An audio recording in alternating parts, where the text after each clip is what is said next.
दोस्तों, आपका स्वागत है जियो लाइव स्टडी स्ट्रीम चैनल पर।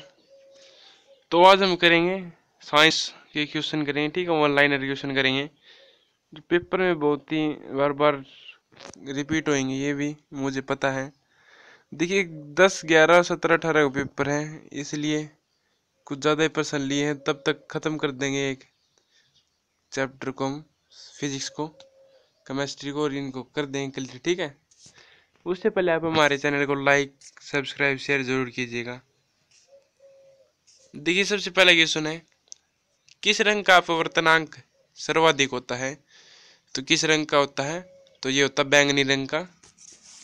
अगला क्वेश्चन है, ध्वनि तरंगें होती हैं कैसी होती हैं? अनुदैर्ध्य तरंगें होती है, ठीक है, लॉन्गिट्यूडनल वेव। अगला है, उत्तल दर्पण का प्रतिबिंब बनता है तो कैसा बनता है? ये वास्तविक और सीधा बनता है। अगला क्वेश्चन है, फोटोग्राफी कैमरे का जो अपदृश्यक लेंस होता है वो कैसा होता है? तो वो होता है उत्तल लेंस। क्वेश्चन नंबर अगला है, तो अगला क्वेश्चन है, तो इसमें बताया गया है कि प्रकाश तरंग के उदाहरण है विद्युत चुंबकीय तरंगों का, ठीक है। जो प्रकाश तरंग हैं वो कैसी होती हैं? विद्युत चुंबकीय, इलेक्ट्रोमैग्नेटिक वेव होती हैं।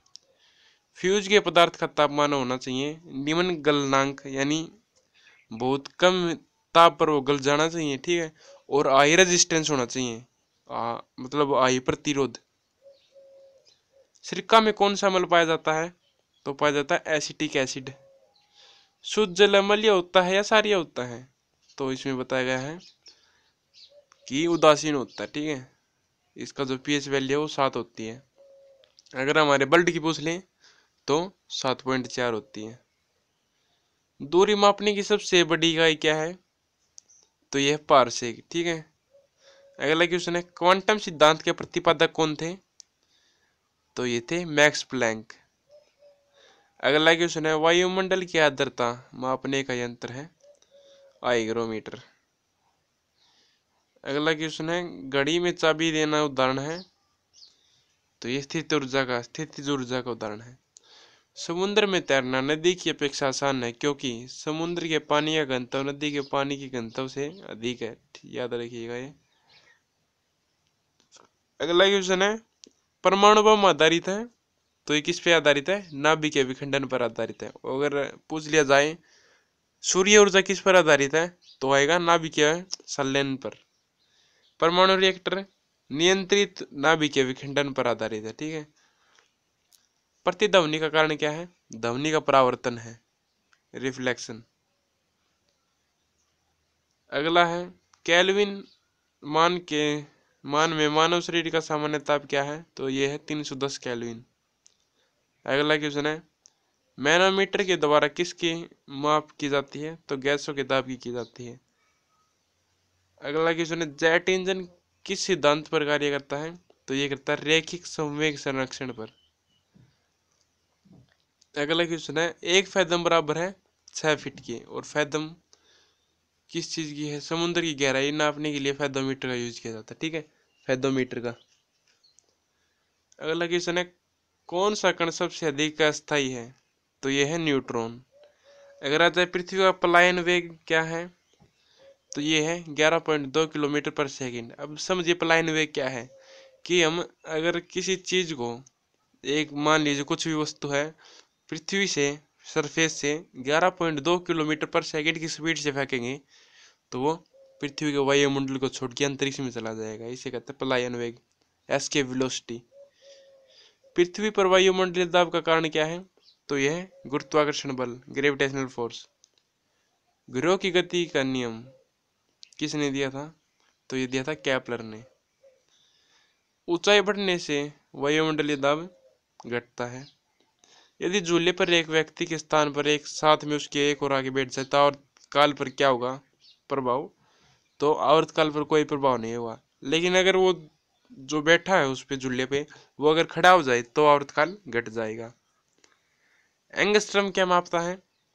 तो ये मापता है प्रकाश की तरंगदैर्ध्य। प्रिज्म द्वारा किस रंग का विचलन अधिकतम होता है?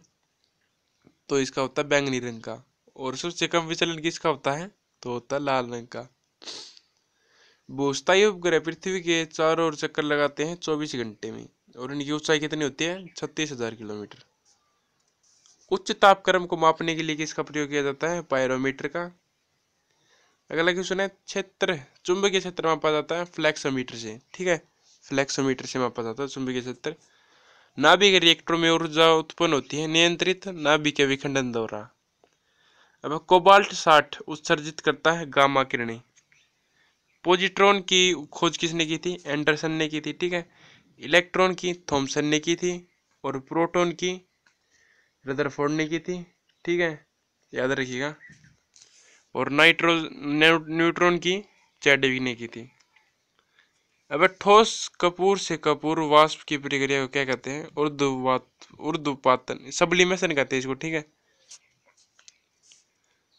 ब्रह्मांड में कौन सा तत्व सर्वाधिक मात्रा में पाया जाता है? तो ये हाइड्रोजन पाया जाता है। ठीक है, किन किरणों की भेदन क्षमता सबसे अधिक होती है? गामा किरणों की भेदन क्षमता सबसे अधिक होती है, क्योंकि इनमें कोई मतलब ज्यादा वो नहीं है, चार्ज है नहीं इन पे, तो ना पॉजिटिव ना माइनस।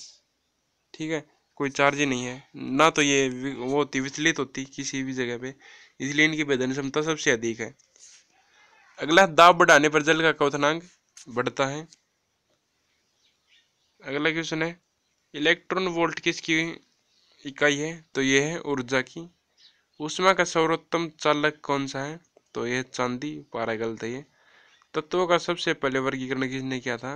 डोबेराइनर ने। तत्वों के वर्गीकरण में त्रिक किसने दिया था? डोबेराइनर ने दिया था, डोबेराइनर ट्रेड। तत्वों के वर्गीकरण में अष्टक नियम किसने दिया था? न्यूलैंड ने दिया था। किस वैज्ञानिक ने आवर्त सारणी का निर्माण किया था? तो ये किया था मेंडलीफ ने। अगर आ जाए आधुनिक आवर्त सारणी का निर्माण किसने किया था? मोजले ने किया था। ठीक है, तो दोस्तों आज के लिए इतना ही। अगली बार फिर मिलेंगे अगली वीडियो में, तब तक के लिए धन्यवाद। और दोस्तों लाइक शेयर जरूर कीजिएगा, वीडियो बहुत ज़्यादा है और व्यू एक भी नहीं है, ना ही सब्सक्राइबर इतने ज़्यादा है, तो कृपया करके लाइक और सब्सक्राइब जरूर कीजिएगा।